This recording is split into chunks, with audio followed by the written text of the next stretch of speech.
Hello and welcome to We Dared Chemistry. Today, we will do NCERT question 2.24. What is the lowest value of n that allows g orbitals to exist?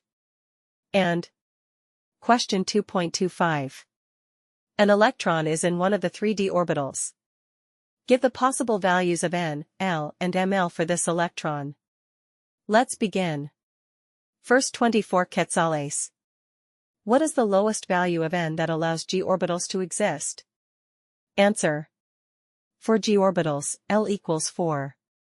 For any given value of n, the possible values of L range from 0 to n1. Therefore for L equals 4, g orbital, least value of n equals 5. Next we have 25 quetzales. An electron is in one of the three d orbitals. Give the possible values of n, l, and ml for this electron. Answer. For the 3d orbital, possible values of the principal quantum number, n, equals 3. Possible values of the azimuthal quantum number, L, equals 2. Possible values of the magnetic quantum number, ml, equals 2, 1, 0, 1, 2. If you found this video helpful, please like, share, and subscribe to We Dared Chemistry for more educational content. See you in the next video.